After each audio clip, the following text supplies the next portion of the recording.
Ok, bon, ce que je vous propose, l'heure étant arrivée, je vous propose de commencer.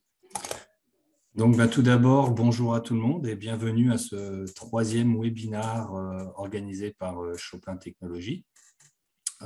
Avant tout, je vais prendre quelques secondes pour me présenter rapidement pour ceux qui ne me connaîtraient pas déjà. Donc, je m'appelle Olivier Lebrun, je suis spécialiste au sein de l'équipe produits et applications chez Chopin Technologies et je serai votre hôte pour cette session webinaire. Pour rappel, Chopin Technologies est une marque du groupe KPM Analytics et les webinaires que nous organisons ont pour ambition première de pouvoir partager avec l'ensemble des acteurs de la filière blé, farine, pain et plus globalement toutes les personnes qui s'intéressent à ce secteur d'activité. Donc, ce que je disais, de pouvoir partager avec eux les connaissances, les retours d'expérience et éventuellement les questionnements que l'équipe Chopin peut avoir sur un certain nombre de sujets relatifs à la filière. Et typiquement, le sujet du jour va nous amener à parler de farine complète. Donc, globalement, la session du jour a deux objectifs principaux. Dans un premier temps, dresser une sorte d'état des lieux de la situation des farines complètes aujourd'hui. Ce que j'entends par état des lieux, c'est de voir s'il existe une définition, si oui, laquelle, de ce qu'est une farine complète, et d'essayer de définir quels sont les enjeux réglementaires, les enjeux économiques et les enjeux technologiques liés à ces farines complètes.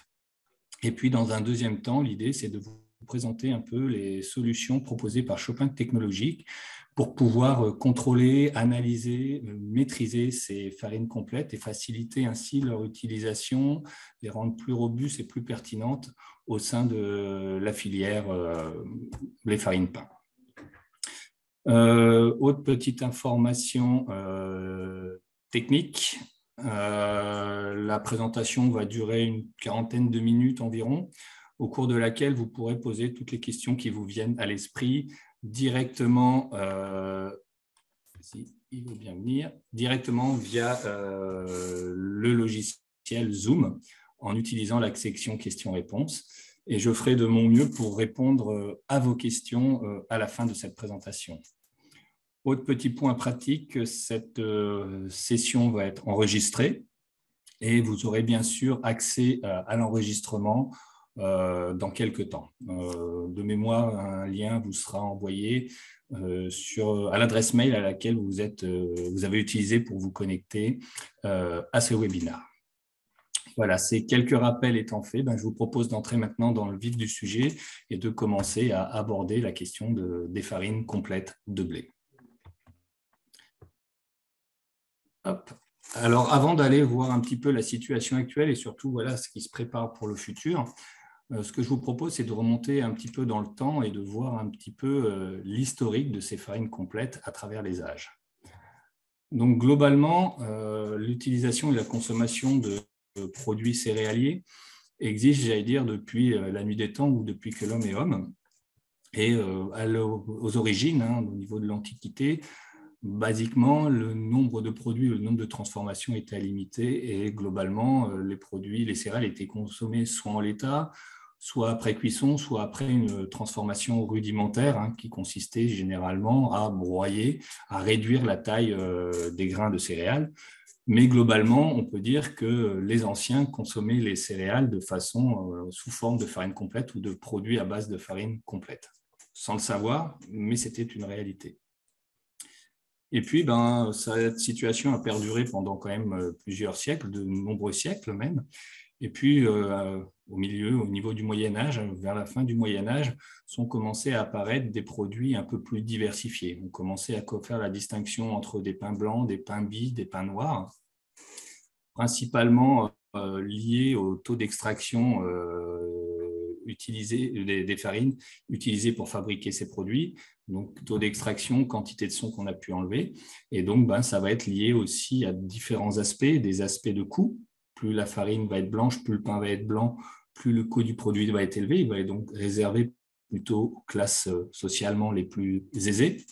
Et puis aussi, la couleur blanche va être souvent associée avec le développement du christianisme, à une notion de pureté par opposition au noir qui va être plutôt associé à la couleur du diable.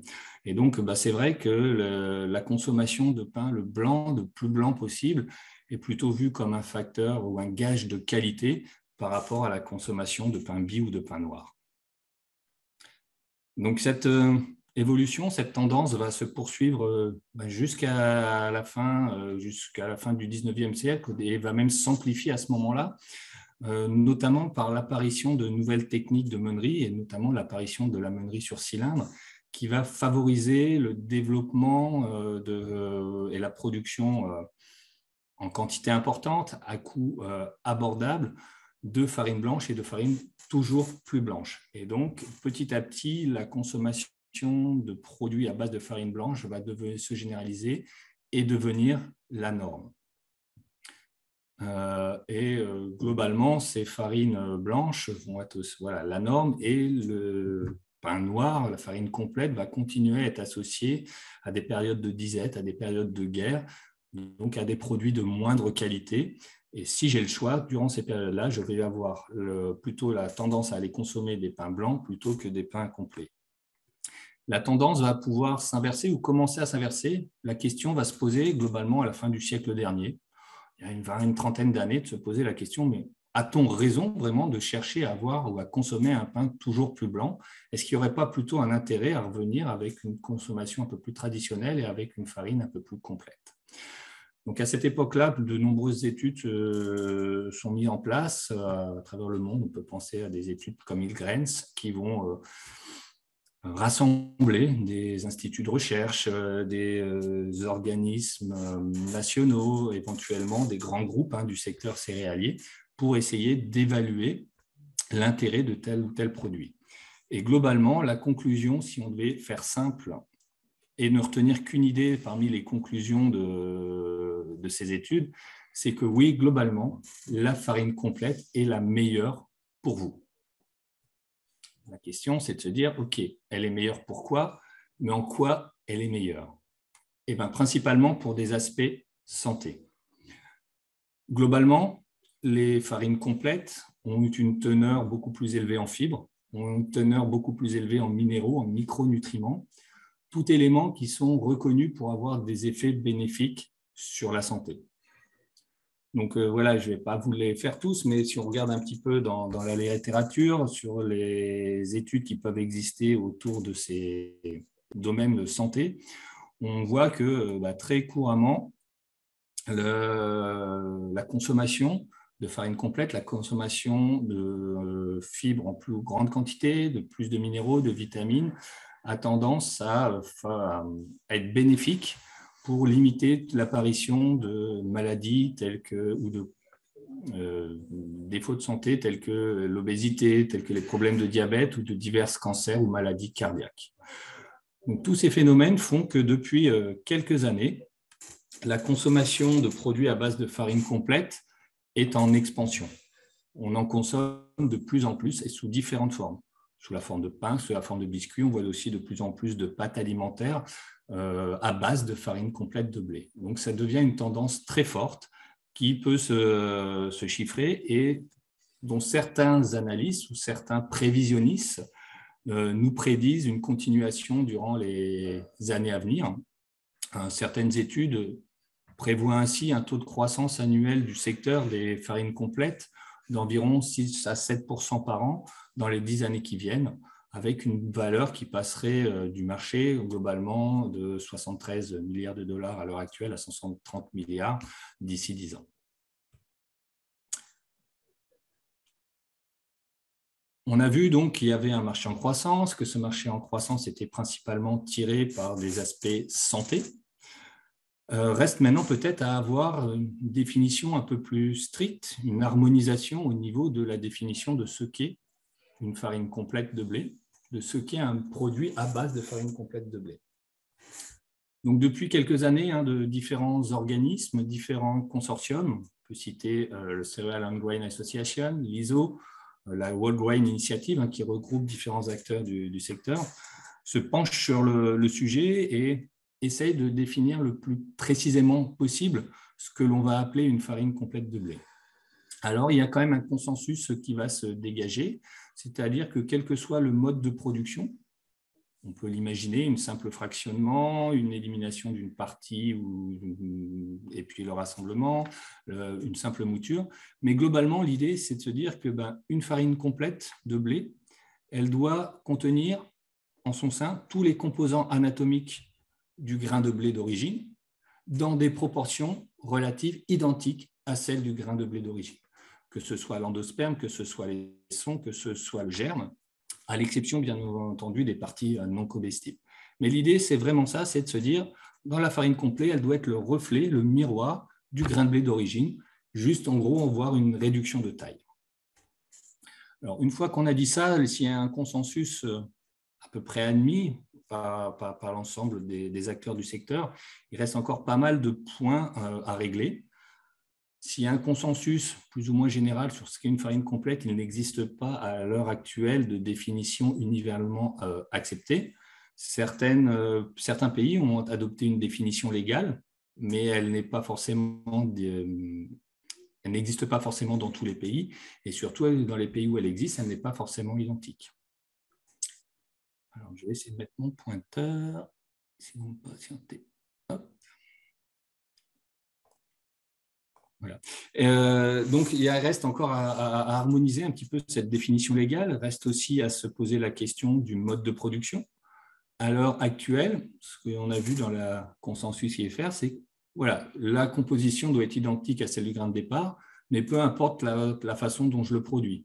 Est-ce que je fais juste un écrasement de mon blé et je récupère toutes les fractions, ou est-ce que je produis selon un système de farine blanche actuel, et je vais réincorporer, remélanger les différentes fractions, c'est-à-dire je vais remélanger ma farine blanche, mes sons, mes remoulages. Il n'y a aucune spécification à l'heure actuelle. De la même façon, on a vu que la farine, les pains, les produits à base de farine complète de blé peuvent être très différents. À partir de quel moment je peux me revendiquer avoir un produit à partir de farine complète de blé? Est-ce qu'il faut 100% de farine complète, 50%? À partir des allégations aussi possibles, à partir de quand je peux me dire que c'est un bénéfice pour la santé et quelles allégations il est possible de mettre? Il y a encore beaucoup de travail et beaucoup d'harmonisation à faire à ce sujet, de même sur la définition de valeurs de référence pour caractériser ces farines complètes. Donc on voit que le développement du marché nous pousse à progresser dans cette voie-là. Des progrès sont déjà faits, mais il reste encore pas mal de choses à standardiser et à évoluer et à valider. Donc, ce qu'on vient de voir, notamment, c'est qu'il n'y a pas de spécification concernant notamment le mode de production. Voilà, est-ce qu'on fait juste écraser et on récupère le produit, ou est-ce qu'on sépare déjà, on fabrique de la farine blanche et on remélange ensuite son remoulage et farine? Il n'y a pas non plus de spécification concernant les caractéristiques physiques. Quelle est la taille des particules? Quelle est la teneur en eau? Y a-t-il un taux de cendre minimum? Aucune spécification à ce niveau-là. Pas de spécification non plus concernant les qualités rhéologiques ou technologiques. Est-ce qu'il doit y avoir un minimum de valeur boulangère? Est-ce qu'elle doit avoir un minimum de collant? Est-ce qu'ils ont des caractéristiques spécifiques? Aucune spécification à ce niveau-là. Ce qui fait que globalement, si on va trouver sur le marché des farines très différentes les unes des autres, d'un pays à l'autre, bien sûr, mais également au sein d'un même pays. Si vous allez en France, vous allez dans un supermarché ou dans une boutique bio, vous allez aller acheter des farines complètes de blé, et vous, sur une même dénomination de farine complète, vous aurez des produits très, très différents les uns des autres. Alors, juste pour essayer d'illustrer cette diversité, on a cette présentation-là sur cette figure où on voit 3 farines complètes de blé qu'on a sourcées pour une en France, pour l'autre en Allemagne et une en Espagne, où on voit bien que juste déjà sur l'aspect couleur, on a des grosses différences. La première farine est relativement blanche. On voit bien que la dernière farine est beaucoup plus piquée, beaucoup plus bise et colorée. Si on regarde maintenant la répartition granulométrique de ces 3 farines, on voit bien aussi qu'on a des différences importantes. La dernière, la farine la plus grise, présente une proportion de particules de son grossiers, de gros sons, beaucoup plus importante que la première, ce qui explique vraisemblablement pourquoi elle est justement beaucoup plus foncée. Et ces différences de composition, de granulométrie, de présentation physique se traduisent aussi par des différences de comportement rhéologique. Alors là, on a juste fait des pâtes et découpé des pâtons sur les pâtes issues de ces 3 farines, et on voit bien qu'elles ont des aspects complètement différents en termes de piqûres. On voit même que sur les farines avec des particules de son les plus grossières, on les voit clairement apparaître lorsque la pâte est formée. Donc vraiment avoir en tête que sur le marché, la diversité des farines complètes qui existent est extrêmement importante, extrêmement large. Ce qu'on vient de voir aussi, c'est que du fait de leur aspect bénéfique pour la santé, ces produits à base de farine complète de blé se développent de plus en plus, que le marché est en expansion, ce qui va apporter de très fortes opportunités pour l'ensemble des acteurs du secteur, que ce soit les meuniers ou la seconde transformation. Mais elle va aussi s'accompagner d'un nombre de défis importants pour l'ensemble des secteurs pour pouvoir s'adapter à ce nouveau produit. À titre d'exemple, pour le meunier, les contraintes vont être différentes de celles qu'il peut avoir pour la production d'une farine blanche. Alors, il est classiquement admis qu'une farine complète de blé a plus de chances de rancir, présence d'enzymes lipolytiques principalement, ce qui risque de raccourcir la durée de vie des farines qu'il va produire. Il va falloir gérer un nouveau flux de farine, une nouvelle organisation. De la même façon, au niveau du mode de production, on a vu qu'il y avait à l'heure actuelle plein de modes de production différents, mais une des étapes importantes, c'est peut-être la notion de conditionnement. En meunerie traditionnelle, fabrication de farine blanche, on mouille le blé, on le conditionne. L'idée, c'est que ce conditionnement doit permettre de favoriser la séparation entre l'amande et les sons. À partir du moment où, de toute manière, le produit final doit contenir à la fois cette amande et ces sons, on peut se poser de la question de l'intérêt d'avoir cette phase de conditionnement. Et dans certains pays, ils y ont répondu, ou en tout cas certains meuniers ont répondu en ne conditionnant pas les blés destinés à la fabrication de farine complète.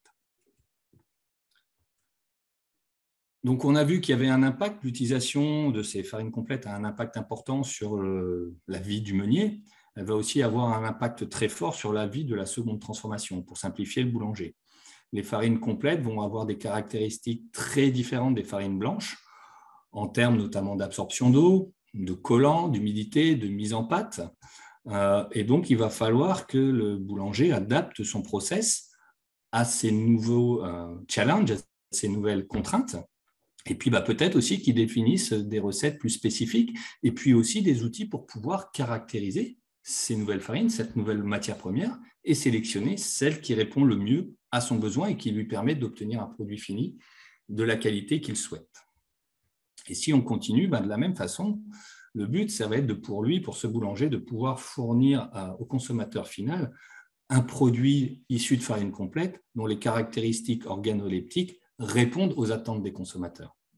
On se rappelle que pour encore beaucoup de consommateurs dans nos pays, le pain complet, je vais aller en manger non pas parce qu'il est bon, parce qu'il me fait plaisir, mais principalement parce qu'il est bon pour ma santé. Tout le challenge, ou un des challenges en tout cas des acteurs de la seconde transformation, ça va être de produire des produits à base de farine complète qui soient qualitatifs, qui soient bons et pour lesquels le consommateur ait envie d'aller le manger. Et puis aussi de pouvoir produire ces produits de qualité de façon régulière, de faire en sorte que le consommateur achète son pain complet le lundi ou le vendredi, qu'il l'achète en janvier ou au mois de décembre, qu'il ait le même plaisir et la même qualité gustative en le mangeant. Donc, on vient de voir que les enjeux technologiques liés à l'utilisation et à l'augmentation de ce marché des farines complètes de blé sont nombreux. Au niveau des matières premières, une grande sélection, il va falloir sélectionner les plus appropriées aux besoins. Au niveau des process de production, donc transformation du blé en farine complète ou transformation de la farine complète en pain, en buns ou en pâte. Et puis, tout ça pour répondre à une attente très forte du consommateur pour des produits de haute qualité organoleptique, plus de qualité sanitaire, mais aussi des produits vraiment constants dans le temps, uniformes, ce qui ne varie pas.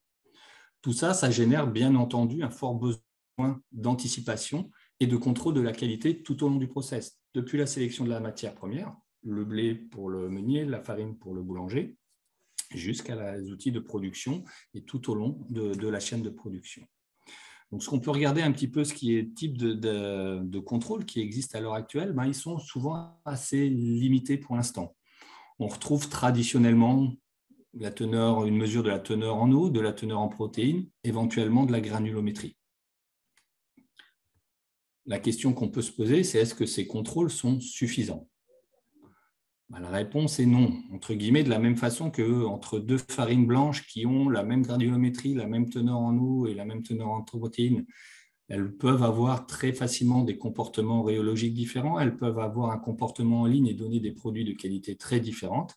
Et bien de la même façon, deux farines complètes qui auraient la même granulométrie, la même teneur en eau et la même teneur en protéines peuvent tout à fait avoir un comportement rhéologique complètement différent. L'une va être bien adaptée à la production que je souhaite et l'autre pas du tout. Donc la nécessité réellement d'aller plus loin dans l'analyse et les contrôles que l'on peut faire sur ces matières premières. La question, c'est pourquoi à l'heure actuelle, ce n'est pas ou très peu le cas.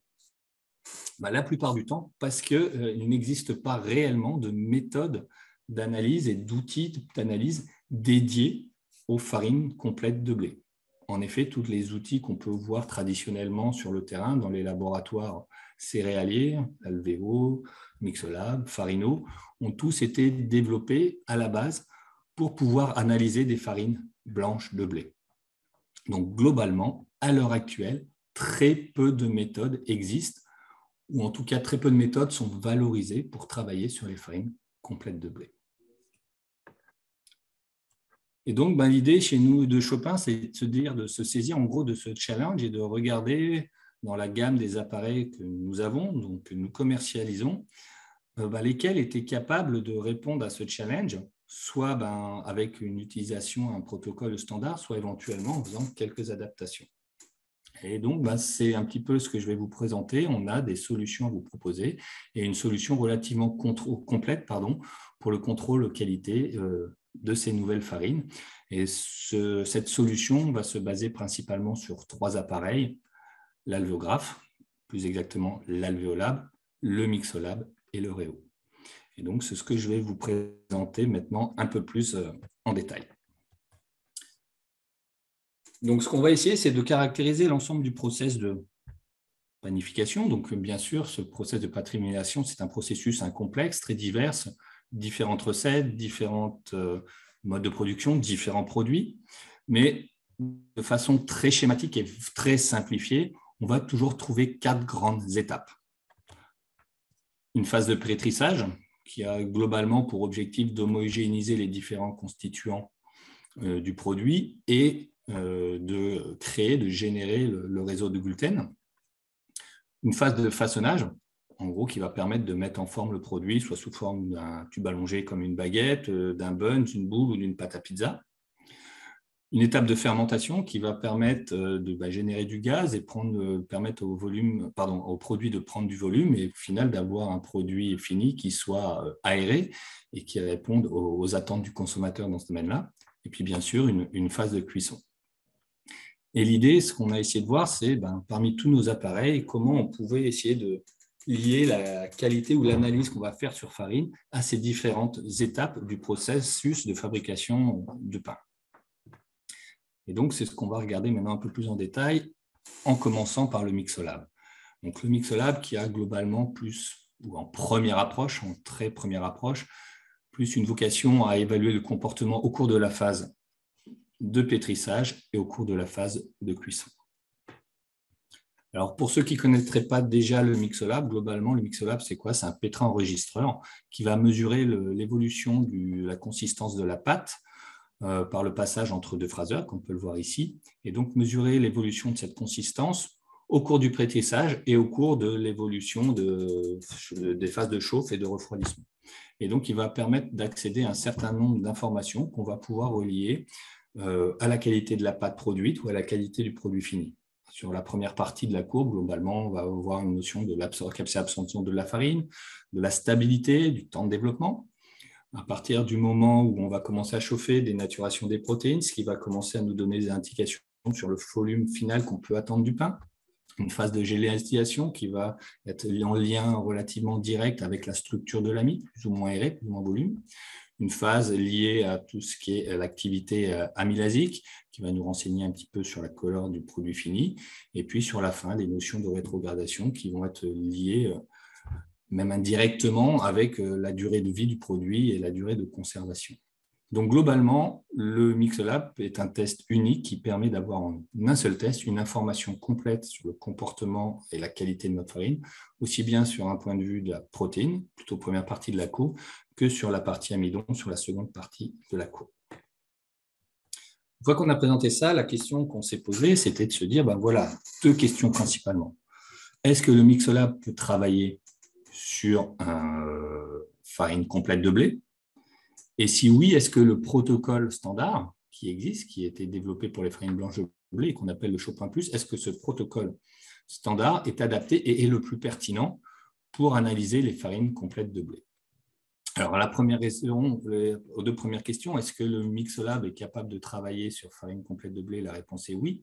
Est-ce qu'on peut travailler avec le protocole Chopin Plus? La réponse est oui. On a un exemple ici sur la courbe bleue de résultats obtenus dans ces conditions. Par contre, en creusant un peu plus, on y reviendra un peu tout à l'heure, on s'est rendu compte que ce protocole Chopin Plus, s'il permettait d'obtenir une réponse, n'était peut-être pas le protocole optimisé et qu'il y en avait peut-être moyen d'optimiser les résultats et les informations fournies par le Mixolab en adaptant légèrement le protocole d'analyse et notamment en augmentant la vitesse de pétrissage. Voilà, le protocole classique utilisé sur farine blanche travaille avec une vitesse de pétrissage de 80 rotations par minute. Le protocole proposé pour travailler sur farine complète serait plutôt à 200 rotations par minute. L'idée principale ici, c'est de se dire que les farines complètes de blé ont un temps de mise en pâte plus long que les farines blanches. Et donc, en leur fournissant plus d'énergie, en travaillant, en pétrissant plus vite, on va accélérer ce temps de mise en pâte et notamment pouvoir avoir un temps de mise en pâte, donc un couple maximum qui soit atteint plus rapidement, et notamment avant les 8 minutes où la chauffe commence. Alors, hop. Donc au final, ce que je dis, pardon, ça a été un peu vite. Donc au final, on a eu un protocole, développé un protocole spécifique aux farines complètes. Alors ce protocole a été développé en collaboration avec le Wheat Marketing Center aux États-Unis, qui est un organisme équipé de laboratoire qui a pour vocation de valoriser les blés américains à l'export. Et donc, ce Wheat Marketing Center a travaillé sur le Mixolab, a testé tout un tas de combinaisons. Ce qu'on a vu ici sur le slide précédent, c'est que sur un protocole Mixolab, beaucoup de paramètres sont ajustables et paramétrables, la vitesse de pétrissage, la masse de pâte, les gradients de température. Donc, en gros, le Wheat Marketing Center a testé tout un tas de combinaisons et il en est arrivé à la conclusion que le protocole standard avec une légère adaptation sur la vitesse de pétrissage était vraiment le protocole le plus adapté pour fournir une réponse pertinente et optimale sur les farines complètes. Ce faisant, voilà le type de courbe que l'on peut obtenir, qui est quand même assez similaire de ce qu'on peut observer sur une farine blanche, aux valeurs près, et le type d'informations qu'on va obtenir, qui sont là aussi assez similaires au niveau du type d'information de ce qu'on peut avoir sur les farines blanches, à savoir la capacité d'absorption d'eau, le comportement au pétrissage, temps de développement et stabilité, le comportement de la protéine durant la chauffe, le comportement de l'amidon, donc gélatinisation et rétrogradation au cours de la chauffe et du refroidissement, et un peu une notion d'activité amylasique. Donc, une fois qu'on a validé ce protocole, et encore une fois, merci au Wheat Marketing Center et au Dr. Jen Bock et Lingzhu Deng qui nous ont aidés sur le développement de ce protocole, on l'a testé et essayé d'illustrer un petit peu les performances sur un nombre important d'échantillons. Donc là, il y a typiquement une étude qui a été menée sur 19 échantillons de farine complète qui viennent de 5 pays différents, Espagne, France, Italie, Turquie, États-Unis, et qui ont été analysés sur Mixolab avec ce protocole spécifique farine complète. Donc, ce qu'on observe, c'est qu'on obtient un signal pour chacune d'entre elles. Ce qu'on voit bien, c'est qu'il y a une variabilité importante. Alors, une variabilité importante sur la première partie de la courbe liée aux protéines, une variabilité encore plus importante sur la partie amidon. Et donc, quand on voit ça, on se dit déjà que cette variabilité-là qu'on observe et qui n'est pas une surprise par rapport à tout ce qu'on avait vu, tout ce qu'on a discuté juste avant sur la variabilité du mode de production, la variabilité des blés, la variabilité du conditionnement, on n'est pas étonné de retrouver cette variabilité.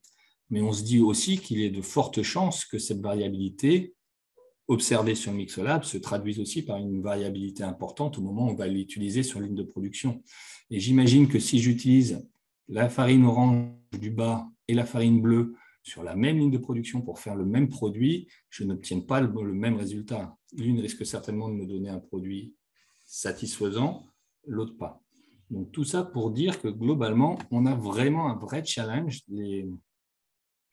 La seconde transformation a vraiment un challenge pour pouvoir sélectionner et trouver des outils lui permettant de choisir les farines qui correspondent à leurs besoins, et ce n'est pas le cas, ou d'adapter leur processus et de pouvoir avoir une traçabilité, de mettre en place des cahiers des charges et des choses comme ça qui leur permettent vraiment d'adapter leurs approvisionnements en fonction du besoin qui en est et d'avoir une régularité suffisante pour pouvoir produire en toute tranquillité. Et donc, on voit que clairement, le Mixolab, par son aspect discriminant, par son aspect simple d'utilisation, peut les aider dans cette entreprise. Donc voilà rapidement pour le Mixolab. Maintenant, on va voir le deuxième appareil, l'Alvéolab. Donc lui, il va plus être là pour évaluer le comportement lors de la mise en forme, principalement, au moins en première approche. Et donc, pour rappel, l'alvéographe, c'est quoi? C'est un instrument qui va permettre de mesurer les propriétés viscoélastiques, ténacité, extensibilité, élasticité, d'une bulle de pâte lorsqu'on va la gonfler, lorsqu'on va la déformer. Globalement, vous avez, je pense, la plupart d'entre vous avez déjà vu observer une bulle de pâte et puis une courbe alvéographe qu'on peut obtenir. Donc ça, c'est l'utilisation classique sur farine blanche. Le défi principal qu'il y a à résoudre vis-à-vis de l'alvéographe, c'est que classiquement, si on utilise l'alvéographe de la même façon sur farine complète que sur farine blanche, ça ne fonctionne pas. On peut avoir ici un exemple de résultat obtenu où on a un P très élevé, un L court, une détection difficile et une très mauvaise discrimination des échantillons à l'autre. Cela s'explique principalement par 3 raisons qui sont toutes liées aux différences de caractéristiques qu'il y a entre farine blanche et farine complète. Basiquement, les farines complètes ont une capacité d'absorption d'eau bien supérieure aux farines blanches. Elles ont un temps de mise en pâte beaucoup plus long. Et surtout dans le cas de l'alvéolab, ou des anis alvéo, elles ont une fragilité accrue de leur réseau de gluten. En effet, les particules de son vont venir fragiliser ce dernier. Et donc, il a fallu trouver une solution pour répondre à ces différentes contraintes. Et ça, ce qui n'était pas possible il y a encore quelques années, il est devenu maintenant, grâce au développement, il y a 7 ans maintenant, de l'alvéolab, donc une version de l'alvéographe qui est beaucoup plus polyvalente et qui va permettre de faire varier de nombreux paramètres du test. L'hydratation, la température de pétrissage, la vitesse de pétrissage, le temps de conditionnement, le débit d'air pour gonfler la bulle. Et donc, on s'est dit qu'on allait essayer de tirer parti de tous les avantages de cette nouvelle version de Alvéolab pour pouvoir essayer de développer un protocole qui soit réellement pertinent et bien adapté aux farines complètes de blé. Et donc, pour ça, on a fait tout un tas d'essais. Vous en avez un petit exemple des tests qu'on a pu faire en faisant varier tous ces paramètres pour essayer de trouver la meilleure combinaison de paramètres possibles. On est arrivé à un compromis qui nous a semblé intéressant, qu'on a ensuite validé sur une grande variété de farines, différents opérateurs, différents instruments. On a également retravaillé sur l'algorithme de détection pour essayer de le rendre plus pertinent, plus efficace. Et puis, bien sûr, un test de validation intensif du logiciel et de l'ensemble de la fonctionnalité. Et donc, ce qui fait qu'à l'heure actuelle, on est capable aujourd'hui d'avoir un protocole dédié qui permet de gonfler des bulles sur l'alvéographe à partir de farine complète. Alors, le protocole en question va être lancé officiellement là, dans les tout prochains jours. Les premiers appareils sortis de fabrication vont en être équipés très rapidement. Et puis aussi, les alvéographes existants vont pouvoir être upgradés. On doit encore affiner certains aspects techniques, donc on viendra vers vous très prochainement s'il y avait besoin à ce niveau-là. Donc, pour revenir sur le protocole, Globalement, ce qu'on avait vu, c'est que les farines complètes avaient une capacité d'hydratation supérieure aux farines blanches. Et bien, le protocole farine complète qu'on propose va du coup travailler avec une hydratation supérieure, c'est-à-dire à 60% base 15 au lieu de 50% base 15. Les farines complètes ont une vitesse de pétrissage plus élevée que les farines blanches. Pour essayer de s'adapter à cette contrainte spécifique, on va travailler, on va pétrir, préparer notre pâte à 80 rotations par minute au lieu de 60 rotations par minute sur le protocole standard farine blanche. On a vu que les pâtes à base de farine complète étaient plus fragiles, le réseau de gluten étant fragilisé par les particules de son. Et ben, on va avoir un débit d'air plus doux, on va gonfler à 40 litres/heure au lieu de 86 litres/heure pour pouvoir avoir une déformation plus progressive et plus douce de la pâte et pouvoir obtenir une bulle. Et c'est ce qu'on va obtenir ainsi, la capacité avec ce protocole-là d'obtenir sur l'alvéo de belles bulles à partir de farine complète.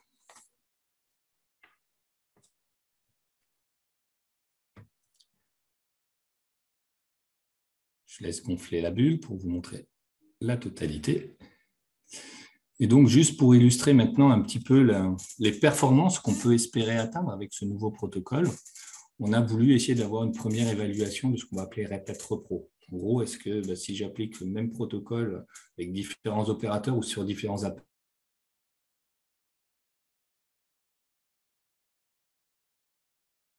sélectionner 6 farines complètes de blé, donc chacune des couleurs bleu, marron, orange, correspond à une farine différente. Et on a testé chacune de ces 6 farines en double sur 3 appareils avec 3 opérateurs différents. Et les résultats obtenus sont présentés ici. Donc chacune des couleurs correspond à ces 6 courbes. Et on voit très clairement qu'il y a des différences très importantes d'une farine à l'autre, entre la farine 6 par exemple et la farine 1, et on voit bien qu'on est quand même suffisamment répétable pour être discriminant, c'est-à-dire qu'on voit bien que clairement la farine 1 et la farine 6 sont différentes, la farine 1 et la farine 2 le sont également.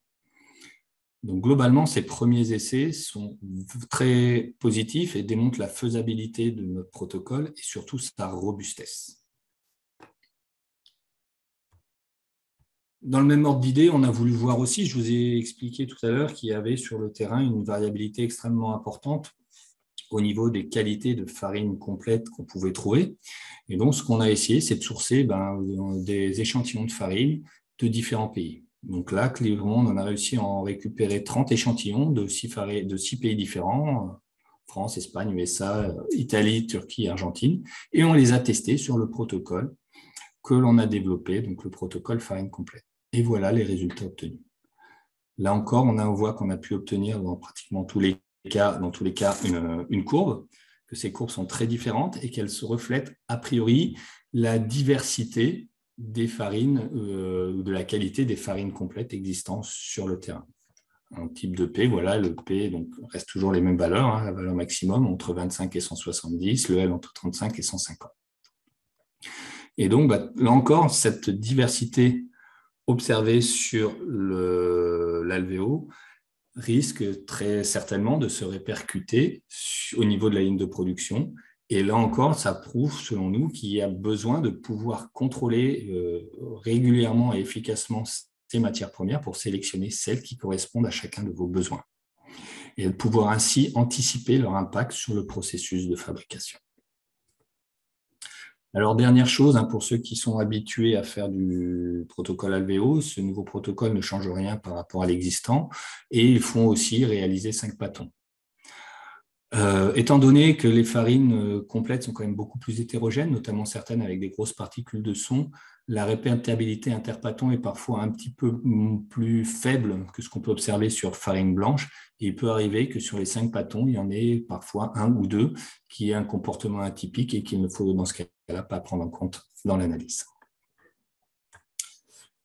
Voilà pour l'alvéo. Et puis le dernier, après je vous l'aurai terminé, c'est le réo pour contrôler la fermentation. Alors, parmi les différents critères d'évaluation de la qualité du pain, le volume est un critère quand même majeur et il a une origine multifactorielle. Globalement, la capacité d'une pâte à gonfler ou d'un pain à prendre du volume, elle dépend de 2 facteurs principaux. La quantité de gaz qu'on est capable de produire et de la quantité de gaz qu'on est capable de retenir. En effet, il va falloir que je produise du gaz, mais si jamais ma pâte ne le retient pas, il s'échappe, je ne gonflerai jamais. Donc ces deux critères sont réellement importants. Pour ce qui concerne la production de gaz, elle est directement liée à différents paramètres. La levure, bien sûr, sa quantité et sa qualité, mais aussi à la capacité qu'a la levure de pouvoir créer du gaz. Et donc pour ça, elle doit être alimentée par un substrat, donc avoir des sucres qu'elle va pouvoir fermenter et transformer en CO2. Donc ces sucres, c'est ceux qui sont présents à l'état natif dans la farine de blé, et puis ceux qui sont présents sous forme d'amidon et que les enzymes, les amylases notamment, vont pouvoir dégrader et rendre consommables par la levure. Donc voilà les facteurs qui sont relativement nombreux qui vont jouer sur la production de gaz.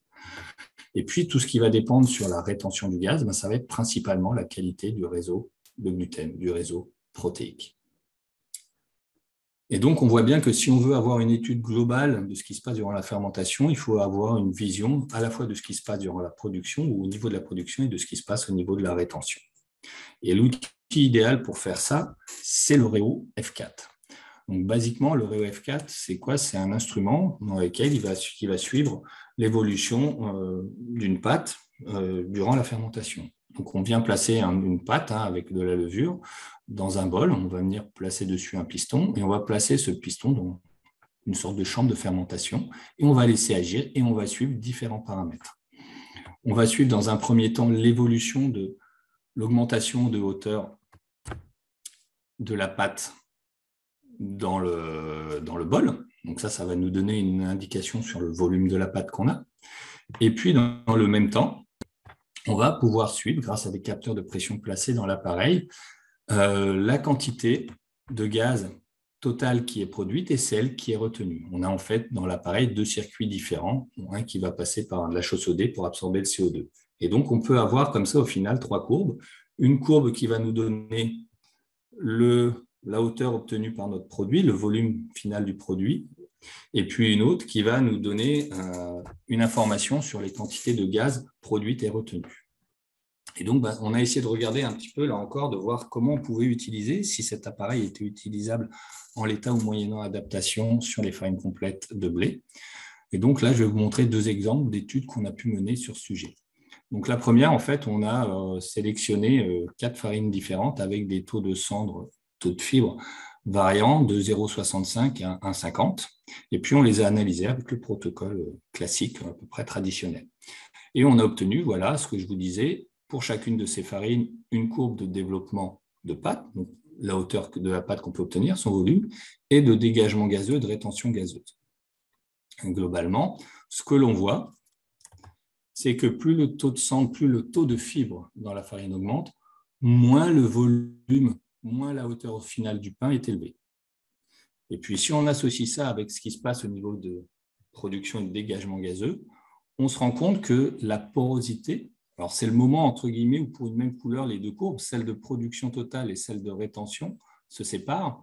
Et on voit qu'au fur et à mesure que la teneur en fibre augmente, la porosité apparaît plus précocement. Ce qui veut dire que globalement, plus j'ai de fibres dans mon système, dans ma pâte, plus ma pâte devient poreuse rapidement, donc moins je vais retenir de gaz, et donc logiquement, plus le volume de mon pain, au final, sera faible. Donc là, on voit bien qu'avec ce Réo, on est capable, même sur des farines complètes, de pouvoir analyser ce qui se passe et d'avoir une information qui est pertinente et logique par rapport à ce qu'on pouvait s'attendre de voir. Deuxième étude, donc là, c'est pareil, on a travaillé sur 2 blés différents qui ont été chacun moulus de 2 façons différentes sur un moulin type industriel, donc classiquement un moulin à cylindre, et puis de façon un peu plus anale sur une farine de blé. Et donc au final, on a obtenu 4 farines différentes, 2 pour le premier blé, MF1 et MF2, donc MF1 avec une farine à mouture industrielle et MF2 avec l'artisanale, et la même chose pour la deuxième farine, FU. Et on a analysé ces 4 farines à chaque fois sur Réo. Et là, on observe classiquement 2 populations différentes. Et on se rend compte que à chaque fois, les farines qui ont été moulues de façon industrielle, donc les 1, ont au final permettent d'obtenir un volume final de pain plus élevé que les farines obtenues à partir d'une mouture artisanale. Et donc, l'explication, elle est là sur le fait que la granulométrie, et notamment la granulométrie des particules de son, est différente entre une mouture industrielle et une mouture artisanale. En mouture artisanale, les particules de son sont beaucoup plus grossières, donc fragilisent beaucoup plus le réseau de gluten et donc ne permettent pas d'obtenir un volume final aussi important que si on a des particules plus fines. Donc là encore, on a permis, grâce au ReoF4, de discriminer le comportement en fermentation de différentes farines complètes. Et là encore, on arrive à faire un lien qui fait sens avec ce qu'on peut observer sur le terrain. Je n'irai pas plus loin pour l'instant sur l'analyse. Mon temps va bientôt être écoulé. Et donc, l'idée, c'est maintenant d'essayer de tirer un peu les conclusions de ce qui concerne ces farines complètes. Donc, ce qu'on a vu, c'est que les farines complètes, elles ont un intérêt principalement pour leurs aspects santé, qu'elles se développent de plus en plus, que leur consommation est de plus en plus importante à travers le monde et que du coup, cela génère un certain nombre de challenges, et notamment de challenges technologiques pour les meuniers, pour les boulangers. Et que pour surmonter ces challenges, il y a besoin de mieux connaître ces farines, de mieux les maîtriser, de pouvoir mieux les sélectionner. Et que pour ça, on a besoin d'outils spéciaux et d'outils rhéologiques. La connaissance de leur teneur en protéines, de leur teneur en sang, de la granulométrie n'est clairement pas suffisante. Et ce qu'on vient de voir, c'est que grâce aux solutions Chopin, que ce soit le Mixolab, l'Alvéolab, le Réo, on peut contrôler ces farines, alors soit avec les protocoles standards, soit avec des protocoles légèrement adaptés, mais qu'on a clairement des solutions pour contrôler l'ensemble du processus lié à la panification et pouvoir permettre aux industriels et aux acteurs du secteur de pouvoir utiliser au mieux, sélectionner au mieux leur farine complète. Donc, bien sûr, il y aura besoin d'aller plus loin, on n'est qu'une première approche, mais on peut imaginer de nombreuses applications très concrètes. Ce que je vous disais, la sélection des matières premières, que ce soit les blés pour les meuniers ou les farines pour la seconde transformation, contrôle du processus de mouture, contrôle du processus de panification. Une fois qu'on a cette connaissance-là, on peut également mettre en place des cahiers des charges pour pouvoir faciliter les échanges et la communication entre le meunier et la seconde transformation. On va pouvoir mener des études pour essayer d'anticiper le comportement en panification à partir de ce qu'on va obtenir comme résultat au niveau de l'analyse instrumentale. Voilà un peu le genre d'informations et d'analyse qu'on va pouvoir faire. Alors bien sûr, il reste encore beaucoup de travail pour mieux comprendre et comprendre pleinement ce nouveau matériau, notamment besoin de faire des études pour mieux comprendre le lien qui existe entre l'analyse instrumentale, entre la qualité rhéologique de ces farines complètes et ce qui se passe au niveau des différents processus de panification ou des différents types de panification. Il va falloir peut-être aussi se pencher sur d'autres farines complètes. Est-ce qu'on peut travailler sur des farines complètes d'épeautre, d'avoine? La question reste ouverte. On va bien sûr travailler de notre côté. On a déjà commencé à essayer de répondre à ces différentes questions. Après, le sujet est très vaste et on est bien sûr ouvert à tout partenariat avec ceux d'entre vous qui seraient intéressés par le sujet. Je vais m'arrêter là, au moins pour l'instant. J'espère que cette présentation vous aura été utile, qu'elle aura été intéressante, répondu à un certain nombre de vos questions. Et je vais maintenant aller regarder un petit peu sur le chat s'il y a eu des questions et dans ce cas-là, essayer d'y répondre. Merci pour l'instant pour votre attention. Hop. Alors, question. OK. Alors, revenir sur l'Alvéolab. OK. Quelles sont les différences au niveau de l'utilisation de l'alvéolab? Alors, concernant ce que je vous ai dit sur l'Alvéolab, le protocole est différent au niveau de la vitesse de pétrissage, au niveau de l'hydratation, au niveau de la vitesse de gonflement. Mais pour un utilisateur, une fois qu'il aura choisi le bon protocole, l'essai va se dérouler exactement de la même façon que pour de la farine blanche. Les temps seront les mêmes.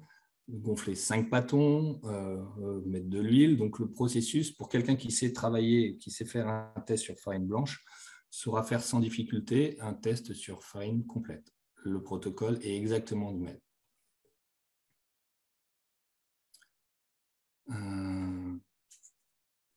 Là. Quoi d'autre? Hop. Peut-on comparer les résultats entre farine blanche et farine complète sur Alveolab? Clairement, la réponse est non. On voit que le protocole est le même, on voit que le type de paramètres que l'on va mesurer, c'est-à-dire une pression maximale, une extensibilité, vont être les mêmes. Par contre, on ne travaille pas dans les mêmes conditions. On n'est pas sur les mêmes vitesses de pétrissage, donc on ne va pas avoir la même pâte à la base et on ne va pas la déformer à la même vitesse. Donc concrètement, on ne va pas pouvoir comparer l'ensemble de ces paramètres. Il va falloir se créer un référentiel spécifique pour les farines complètes, de la même façon que vous êtes créé un référentiel spécifique pour les farines blanches.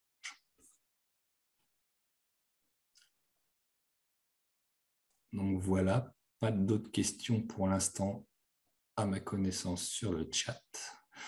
Donc voilà, je vous propose qu'on en arrête là pour aujourd'hui. Bien entendu, si des questions, vous venez après réflexion, la nuit, dans les jours qui viennent, ou si vous souhaitez revisionner cette présentation, des questions apparaissent, n'hésitez pas à revenir vers nous en contactant le sales@kpmanalytic.com.